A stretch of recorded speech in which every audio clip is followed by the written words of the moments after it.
하나님께서 우리 각자에게 언젠가는 역사의 중심 무대에 서게 하는 날이 있다 그랬습니다. 그날이 오기까지 인생의 모든 과정이 하나님의 작업 속에 있는 것이라 그랬습니다. 그리고 우리의 삶 하나하나는 필요 없는 것이 없다. 못난 모습까지도, 없었으면 좋을 것 같은 것까지도 필요 없는 것이 없다 그랬습니다. 네, 여러분은 그날이 되었을 때에 어떤 배역을 맡고 싶은지 한번 생각해보세요. 어떤 배역을. 그 배역을 맡으려면 무엇을 준비해야 될지도 생각해 볼 수 있기를 바랍니다.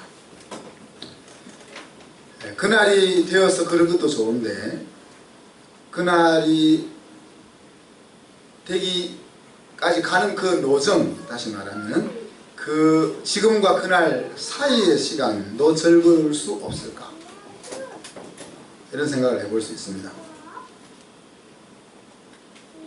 하나님의 언약적인 사랑은 하나님의 자녀들을 하나님의 목적지에 어떤 모양으로든지 이르게 하신다 그랬습니다.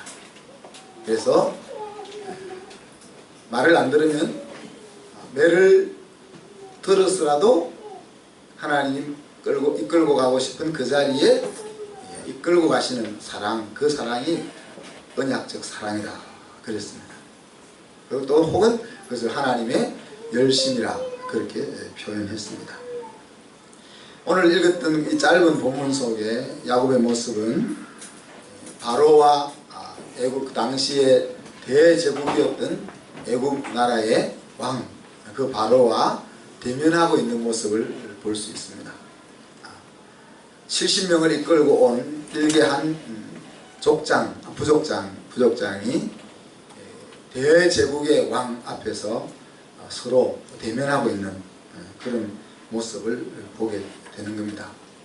그래서 야곱의 인생이 오늘 설교에 나온 것처럼 험악한 세월이었지만은 지금 그날이 되었을 때에는 왕 앞에서 설 수 있을 만큼 어엿한 모습으로 갖추어져 있는 것을 우리가 볼 수 있다는 거죠. 그것이 이제 하나님의 열심과 하나님의 언약적 사랑에 의해서 만들어진 작품입니다. 그런데 그 시간에 오늘 우리가 야곱은 자기의 인생을 두 가지로 회상했습니다. 하나는 나그네 인생이라 그렇게 회상했고, 또 하나는 험악한 세월을 보냈다라고 회상했습니다. 나그네 인생이라는 것은 고향을 향해 달려가고 있는 인생이다, 그런 뜻이죠. 야곱은 대표적으로 이 세상을 고향처럼 살고 싶어 했던 사람입니다. 이런 야곱의 마음과는 달리 야곱은 소년의 때부터 부모와 생이별을 해야 하는, 그래서 험난한 생존 세계에 어린 소년이 뛰어들어서 죽느냐 사느냐 하는 그 생존 세계에 어린 소년의 시절부터 뛰어들었던 사람이 야곱입니다. 그래서 우리가 영적으로 우리의 인생은 나그네 인생이다 이렇게 말할 것 없이 야곱은 말 그대로 진짜 나그네 인생을 살았던 것이죠. 나그네 인생이란 고향에 도달했을 때의 행복을 마음에 가득 담고 살아가는 인생입니다. 그 고향을 생각하는 것이 그가 겪는 어려움과 역경을 견디게 해주는 에너지의 원천이 되는 거죠. 근데 우리 야곱이 고향으로 가져간 것은 무엇이었습니까? 물론 많은 금은과 양과 소 떼를 데리고 고향으로 돌아갔지만은 영원한 고향, 그 영원한 고향으로 그가 가져갔던 것은 아무것도 없었습니다. 아무것도 없다 하기는 좀 아쉽죠, 그죠? 그래서 오늘 이 야곱의 모습을 이제 우리가 49장에 가보면은 자녀들을 위하여 축복하며 기도하는 장면 속에서 자녀들에게 남겨준 믿음의 유산, 그것밖에 야곱은 가져가지 못한 거죠. 그래서 야곱의 기도를 보면은 요셉의 삶을 통해서 야곱이 천국에서 하나님으로부터 받을 게 좀 있을 것 같아요. 자기의 아들의 믿음을 하나님 앞에 세우는 그 역할을 야곱이 했으니까 자기가 살았던 삶은 고향에 갔을 때 찾을 잔고가 하나도 없는 거예요. 근데 자기가 키웠던 그 자녀의 삶을 통해서 잔고가 좀 생길 것 같아요. 야곱의 찾을 것이 조금 있을 것 같습니다. 그런 인생이 이제 야곱의 인생이었다는 겁니다. 그리고 자기의 선조들은 자기보다 나이가 더 많았는데 그 선조들과 비교해 보면은 나이가 어린데 인생 살아온 길을 생각하면 험악한 인생이었다. 그렇게 회상하고 있습니다. 바로왕을 만나는 지금의 모습은 어엿한 믿음의 족장의 모습이라 했습니다. 그러나 그의 모습 속에는 험악한 세월을 살았던 그 모습이 역력했으리라 그렇게 여겨집니다.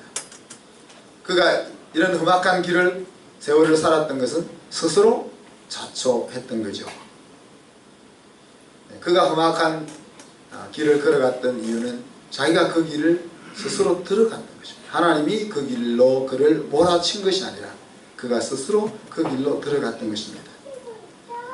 여러분, 야곱만 험악한 인생을 사는 것이 아니라 수많은 사람들이 험악한 인생길을 걸어갑니다.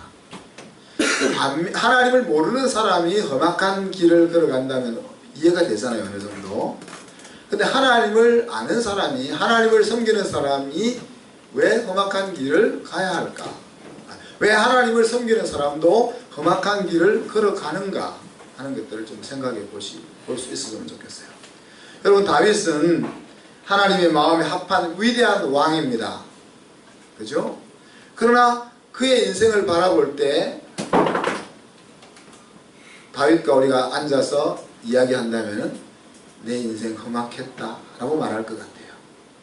그죠?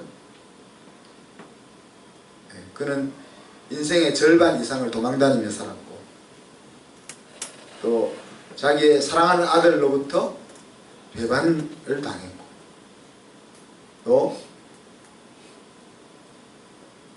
살인과 간음하는 죄를 저질렀고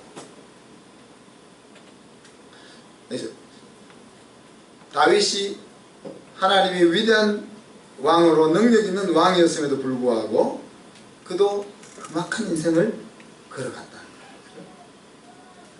지혜가 넘쳤던 솔로몬 왕도 우리가 그 인생을 평가해 보자면은 참 아름답고 멋있었다 라고 말하기보다는 험악한 인생이다 그렇게 말할 수 있습니다. 젊어서 하나님을 경외하며 나라를 잘 다스렸지만은 중년이 지나 그의 나라를 다스리는 모습이나 하나님을 섬기는 모습은 아름다운 신앙인의 모습이 아니에요. 아름다운 신앙인의 모습이 아니면 세상적으로도 즐거운 인생이었으면 좋을 터인데 그렇지 못했던 것입니다. 야곱도 열심히 살았지만 야곱이 인생을 허비하면서 허송세월을 보내며 사는 것이 아니라 사실 누구보다도 열심히 살았지만 그 인생은 험악했다. 야곱이 험악했던 이유는 잔머리를 가지고 인생을 살았기 때문에 그렇습니다. 이 잔머리는 사실 가정으로부터 물려받은 DNA입니다. 아버지 이삭은 사실 험악한 인생을 안 살았어요. 아버지 이삭은 순종하는 믿음의 조상으로서 험악한 인생 살지 않고 평탄한 인생을 살았습니다. 그런데 이 아버지가 아들에게 그 신앙의 DNA를 물려주지 못했죠. 그래서 아버지가 자기 사랑하는 아들 야곱에게 자기가 걸어왔던 그 형통한 길을 걸어가는 삶을 훈련시키지 못했습니다. 왜 그랬는지는 모르겠어요. 그죠? 근데 이 이삭만 그런 것이 아니고 우리 위대한 선지자인 사무엘도 자식을 교육을 못 시켜가지고 개망나니가 되잖아요, 그죠? 다윗 왕도 자식을 교육을 잘못 시켜서 솔로몬 때 나라가 솔로몬 다음으로 나라가 나누어지는 그런 일을 당하기도 하고. 근데 많은 경우에 훌륭한 삶을 살았음에도 불구하고 자기의 그 훌륭한 삶을 자녀에게 제대로 물려주지 못한 경우들을 우리가 많이 살펴볼 수가 있습니다. 어머니는 말로 할 것 없이 그냥 DNA 자체가 야곱의 DNA와 똑같은 거예요. 이삭은 좋은 DNA를 가지고 있으면서도 아들에게 그것을 전달하지 않은 잘못이 있다면 어머니는 사실 어머니의 그 모습이 아들의 모습 속에 그대로 다 살아 있는 것입니다. 그래서 이와 같은 가정으로부터 물려받았던 삶의 DNA가 그의 인생을 험악한 길로 몰고 갔다. 제가 수요일날 우리 순장들과 함께 우리 한순교회 DNA에 대해서 지금 한 2달째 나누고 있습니다. DNA라는 것은 생각 안 해도 내 몸속에서 익숙해져 있는 그 모습입니다. 그래서 우리가 우리 자녀들에게 어떤 DNA를 물려주느냐 하는 것이 굉장히 중요하다는 거죠. 그래서 그것은 이 공부 시간에, 수업 시간에 가르치는 것 같이 그렇게 가르쳐서 되는 것이 아니고 가르침과 삶과 정신 속에 녹아 있는 그것을 전달해 주어야 하는 것입니다. 근데 그것을 잘 전달해 주면은 사실 우리 자녀들이 아름답고 멋있는 인생을 살아갈 수 있는 것이죠. 자, 나그네의 길이라고 해서 꼭 험악해야만 하는가? 나그네 삶이라는 것은 고달프지 않습니까? 그죠? 항상 짐을 끌고 다녀야 되는 그 인생이라는 것은 고달플 수밖에 없는데 그렇다고 해서 험악해야만 하느냐 하는 것을 우리가 생각해 볼 수가 있습니다. 여러분, 요셉의 인생은 사실 야곱과 견주어도 손색 없을 정도로 험악한 시간들을 13년 동안 경험하지 않습니까? 그렇죠. 우리가 요셉의 인생을 보면서 요셉의 인생을 우리가 정리할 때 요셉의 인생은 험악한 인생이었다 그렇게 생각하지 않잖아요. 요셉의 인생은 형통한 인생이었다 그렇게 우리가 평가할 수 있는 거죠.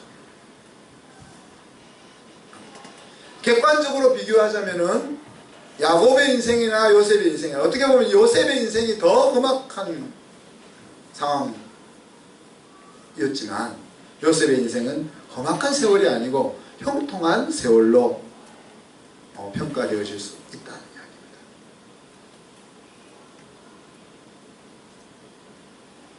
욥은 자녀들 다 잃고 재산 다 잃고 몸에 병들고 그 정도면 험악한 세월이죠. 그러나 욥의 인생을 가리켜서 우리가 험악한 인생이라 안 부릅니다.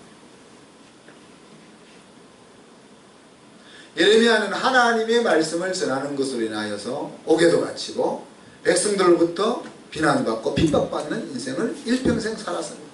그리고 눈물을 흘리면서 자기 때문이 아니라 백성들 때문에 눈물을 흘리면서 일평생을 살았습니다. 물리적인 눈으로 보면 험악한 세월이죠. 그러나 우리가 예레미야 인생을 보면서 험악하다 그렇게 말하지는 않습니다. 그래서 나그네 길, 힘든 길, 그 길 속에 있다고 해서 우리의 인생은 험악하다 말할 이유가 없는 것이죠. 사실 야곱에게는 여러 번의 기회가 있었습니다. 자기 스스로 자기 발로 험악한 세월로 발을 내디뎠지만은 그 험악한 세월로에서 벗어날 수 있는 기회가 여러 번 하나님으로부터 주어졌습니다. 어린 소년의 시절에 형이 무서워서 갈 때 베델에서 하나님을 만났지 않습니까? 그때 그는 잔머리를 멈추고 그의 인생을 뒤집을 수 있는 기회를 맞이했다. 그죠? 또 돌아올 때 베델에서 다시 한번 하나님을 베델의 하나님을 다시 만나잖아요. 그래서 우상을 제거하고 여러 가지 신앙적인 결단을 내립니다. 그렇지만 그런 놀라운 신앙의 전환이 있었음에도 불구하고 험악한 세월을 뒤집을 만큼의 전환은 아니었던 거죠. 브엘세바에서 브니엘에서 하나님을 만나잖아요, 그죠? 하나님을 만나고 나서 다리를 절면서 희망의 길을 출발했지만은 사실 앞으로 몇 년 더 험악한 세월을 더 걸어가는 거죠.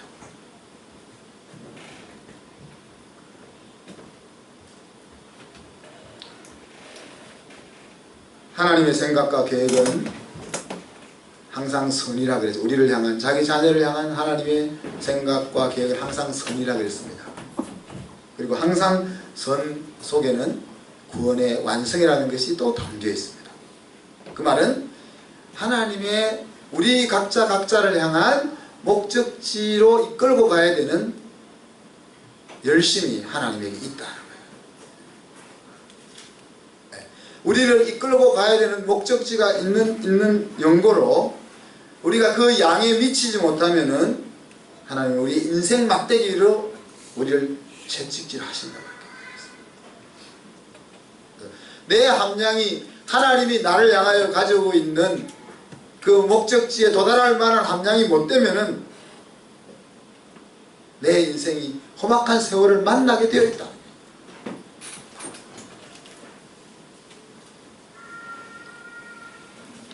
저는 험악한 세월을 만나도 험악 안 하다 생각하고 살기 때문에 그런 스타일이라서 험악한 것에 대한 위축감 별로 없는데 지난 한 주 동안은 그런 생각을 했어요. 나에게 뭔가 잘못이 없는가? 저도 나름대로 약간씩 어려움이 있잖아요, 그죠? 이렇게 세상적으로 이 탄탄대로로 가는 것 같이 않을 때가 종종 있거든요. 또 우리 교회도 마찬가지 않습니까? 우리 교회가 아름답고 멋있는 교회지만 그러나 하나님의 기준으로 볼 때 아닌 듯한 그런 것들이 있거든요. 그런 것들을 보면서 이제 저는 항상 문제를 내 속에서 찾습니다. 밖에서 찾지 않고. 밖에서 찾지 않는 이유는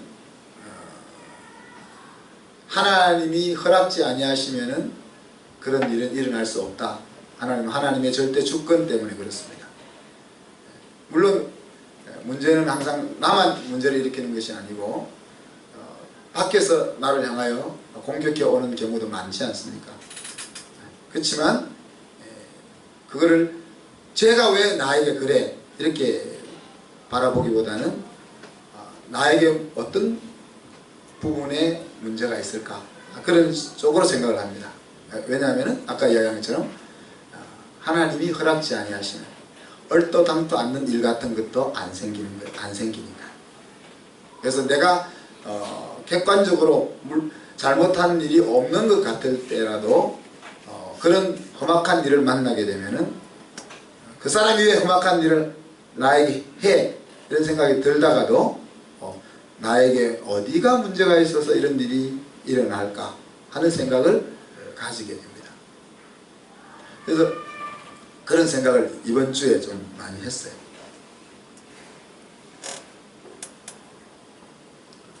왜 그렇습니까? 하나님이 나를 사랑하시고 하나님이 여러분을 사랑하시기 때문에 우리 각자를 향한 목적지가 있는 거죠. 근데 이 목적지에 이를만 하지 못한 어떤 부분이 있느냐는 거예요.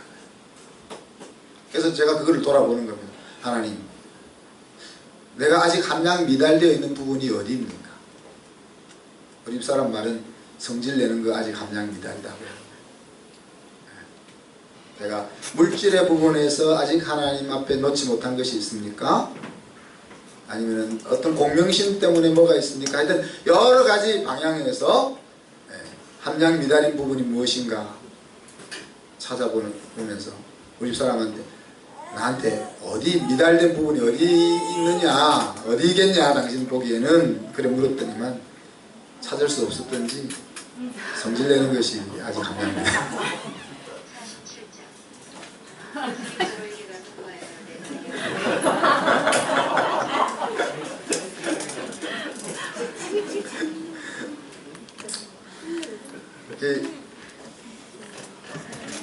그래서 험악할 수밖에 없다는 거예요. 험악할 수밖에 없는 이유들이 있다는 거예요. 왜? 내가 하나님의 목적하신 그 부분에 함량이 미달되면은 하나님은 나를 그곳으로 끌고 가기 위해서 험악한 세월을 허락할 수밖에 없다는 거예요. 그래서 나 이 속이 상해요. 사실 속이 상해서 여러분과 함께 이 문제를 풀어보고 싶습니다. 그래서 9월 14일 9월 14일은 특별한 날이 아니고 추석이 끝난 다음 주입니다. 그때부터 7주 동안 릴레이 금식 기도를 우리가 선포합니다.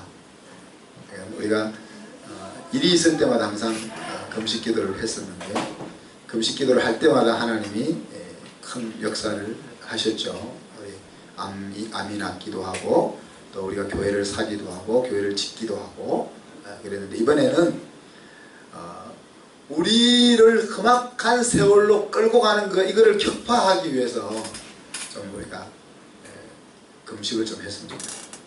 7주 동안 매일 금식하라는 건 아니고요.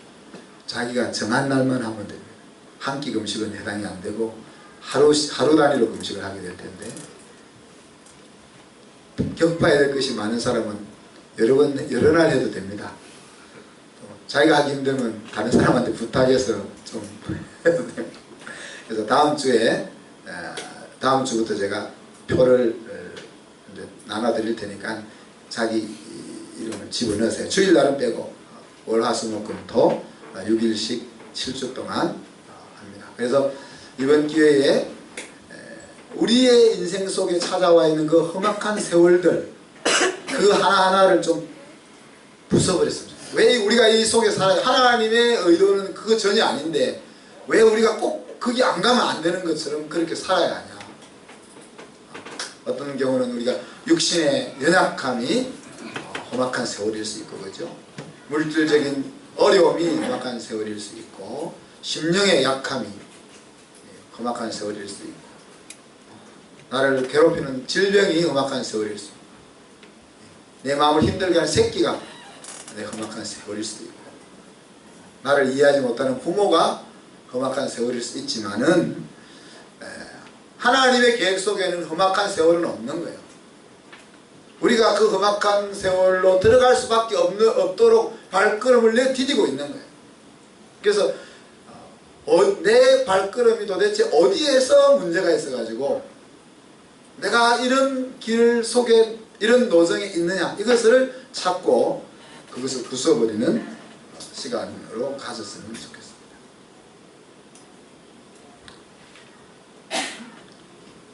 험악한 인생을 살았던 사람들 몇 명을 살펴보니까요, 롯 같은 사람이 험악한 인생이잖아요. 하나님을 믿는 사람이지만은 그 인생이라 할 것 없이 그런 세월을 살았잖아요. 롯이 험악한 인생을 살았던 이유는 새 속에 물들어 살았기 때문에 그렇습니다. 그죠? 네. 하나님은 우리를 세상에서 건져내어서 세상과 다르게 살기를 원하시잖아요. 그래서 힘든, 그냥 천국에 데려가시면 좋을 텐데 꼭 건져내 가지고는 다시 그 물 속에 다시 빠뜨리시고 그래서 이제 그 세상에 살지만 세상에 속하지 아니하고 하나님의 아들 딸의 모습을 드러내며 살라고 하는데, 그렇게 못 살면은 험악한 세월을 사는 거예요. 학교서에 보니까 열심히 씨 뿌리고 열심히 농사를 지었는데 거둔 것이 없다. 험악한 세월입니다. 10가마니를 거두려고 계획을 했는데 거두는 건 3가마니밖에 못 거뒀다. 10가마니 거두려고 할 때는 씨앗을 10가마니만큼 심을 거 아닙니까? 10가마니 거둘 수 있는 씨앗을 뿌리고 농부가 10가마니를 생각하지, 한 2가마니 거둘 거 뿌려놓고는 기도하면서 하나님이 5배로 더 복을 주셔가지고 우리 가지에는 다른 집 가지보다 5배가 더 많이 열려서 10가마니를 거두게 해달라, 이런 생각을 안 가지는 거죠. 내가 10가마니를 거두고 싶으면 씨앗을 그만씩 뿌리는 겁니다, 농부는. 그런데 10가마니 거둘 수 있는 씨앗을 뿌렸는데 거둔 것은 새가마니밖에 못 거둔 거죠. 학개 선지자는 하나님이 훅 불어버려서 그렇다, 그렇게 표현했습니다. 내가 열심히 살았는데 험악한 인생인 이유는 하나님이 불어서, 하나님이 부른 이유는 어디 있습니까? 너희는 판벽한 집에 살면서 하나님의 집은 무너져 있다. 다시 말하면 자기에게만 집중된 삶을 살 때 험악한 인생을 사는 겁니다. 그래서 내 육신의 안녕, 내 일신의 안녕만을 위해서 영원한 것을 생각하지 않고 사는 그런 삶은 하나님이 불어버리는 인생을 경험할 수밖에 없는 거죠. 삼손은 이스라엘 사사잖아요, 그죠? 그리고 힘이 견줄 사람이 없을 정도의 대단한 사람이잖아요. 근데 그는 험악한 인생을 살았어요. 그게 무슨 창피입니까? 이방인들에게 눈이 뽑히고 힘을 쓰지 못해가지고 이방인의 신전에서 맷돌이나 돌리며 사는 인생, 그보다 더 험악한 인생이 어디 있겠어요. 그는 하나님께서 주신 사명을 경성치 않음으로 인해서 험악한 인생길로 갔습니다. 사랑하는 성도 여러분, 우리는 나를 향한 하나님의 목적지가 어디인지 물어야 합니다. 성경 속에 너의 목적지는 이거다 이렇게 말하지 않지만 우리는 물어야 합니다. 그리고 나의 함량은 어디에 미달되어 있는지를 찾아야 합니다.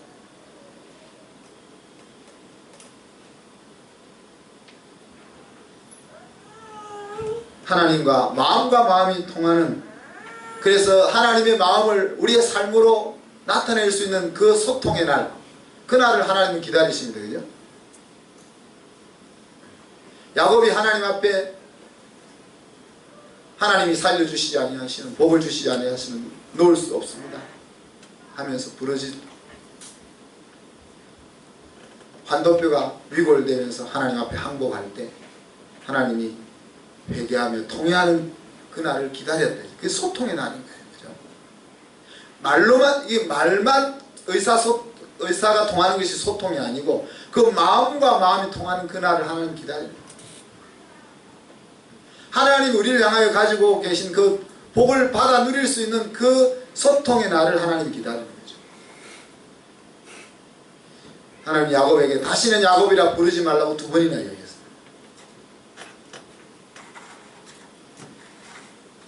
야곱은 내 인생길이 험악한 세월이었습니다 라고 말할 때 사실 그것을 바라보는 하나님의 마음의 상함을 볼 수 있었어요.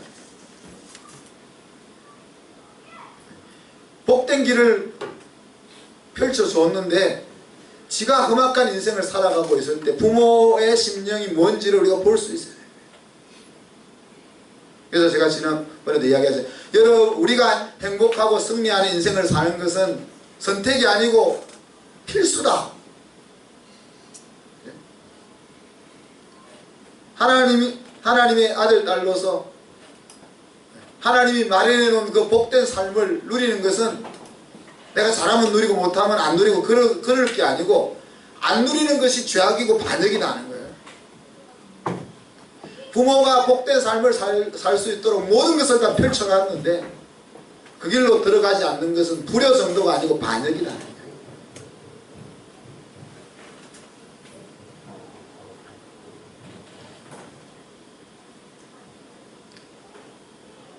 그래서 성경은 로마서에서 이렇게 이야기합니다. 성령이 말할 수 없는 탄식으로 그렇게 표현했어요. 무슨 말이에요? 우리가 하나님이 약속해 놓은 그 풍성한 삶을 누리지 못하고 험악한 세월을 살 때 성령이 탄식한다는 거예요. 우리 속에서. 말씀을 마무리합니다. 하나님의 열심이 먹히는 사람이 있고 먹히지 않는 사람이 있습니다. 사실 야곱은 험악한 세월을 살았지만 하나님의 열심으로 마지막 노년의 10몇 년 동안은 믿음의 족장으로 살았습니다. 험악한 세월을 살아서 아쉽지만은 그러나 그의 인생의 마지막 13년 13년에서 17년 정도는 믿음의 족장으로 살았어요. 하나님의 열심히 먹힌 사람이죠. 근데 어떤 사람은 하나님 앞에 갈 때까지 그냥 험악한 세월로 가는 인생이 있어요. 왜 그럴까? 하나님의 열심과 하나님의 언약적 사랑은 모든 자녀들에게 동일하게 적용되고 있는데 왜 어떤 사람에게는 그 하나님의 열심이 열매로 나타나고 어떤 사람에게는 그냥 열매가 나타나지 않는가? 하나님이 목적하신 목적지에 어떤 사람은 왜 하나님의 열심으로 죽기 전에 도달하고 어떤 사람은 하나님이 여기를 목적지로 삼았는데 거기에 이르지 못하는가? 야곱에게 찾을 수 있는 유일한 답은 뭡니까? 야곱의 인생 가운데서 우리가 배울 거 뭐 하나도 없잖아요. 그래서 야곱의 인생 가운데 긍정적으로 바라볼 것은 하나님이 복을 주시지 아니하시면 그것 말고는 배울 것이 없지 않습니까? 인간적으로 성실히 산 거 그거는 이제 하나님 떠나서 사는 그 모습에 배울 부분이지만은 신앙인으로서 배울 수 있는 한 가지가 있다면 그것은 하나님이 복을 주시지 아니하시면 그러니까 자기의 인생의 중심에 하나님의 축복이 있는 것 말고는 야곱에게서는 우리가 배울 것이 없는 거예요. 야곱은 그 복을 받기 위해서 걸어간 길에 문제가 있었습니다. 그러나 길에 문제가 있었지만 결국은 목적지에 온전히 도달했습니다.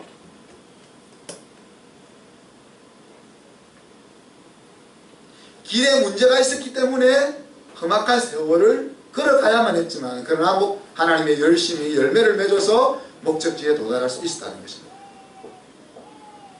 여기서 우리가 생각해 볼 것은 험악한 세월을 넘어설 수 있는 비결이 어디에 있느냐는 거예요. 걸어가는 길이 하나님이 기뻐하시는 길이면은 우리는 험악한 세월을 걸어갈 이유가 없어지는 겁니다.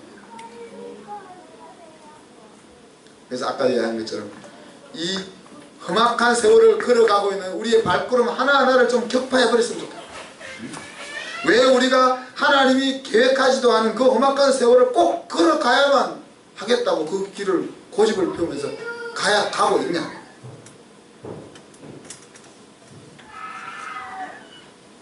문제는 우리 안에 있다고 했습니다.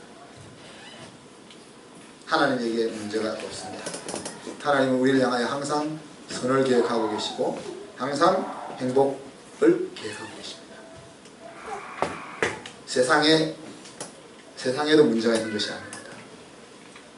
하나님이 허락지 아니하시면 욥이 그렇게 이야기했습니다.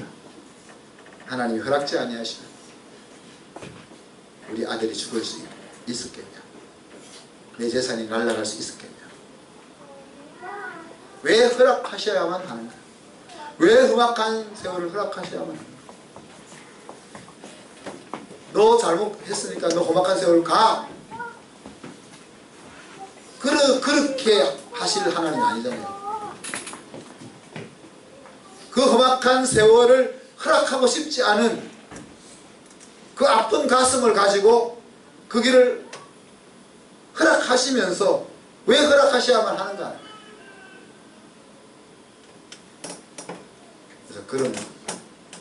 그래서 우리 하나님의 눈에서 눈물을 씻겨드리는 일은 내가 험악한 세월을 떠나는 거예요. 근데 우리는 우리 속에 이 마음 속에는 마치 어린 아이에게 무지함과 우매함이 확 박혀 있어 가지고 아주 아픈 매로 때리지 않으면은 그걸 박차고 나오지 못하는 것처럼 우리의 마음 속에 내가 세상 살아가면서 이 속에 박혀있는 그 고집들, 그 잘못된 생각들 그런 것들이 우리로 하여금 하나님의 눈에 눈물을 내면서 험악한 세월을 걸어가게 만드는 것입니다.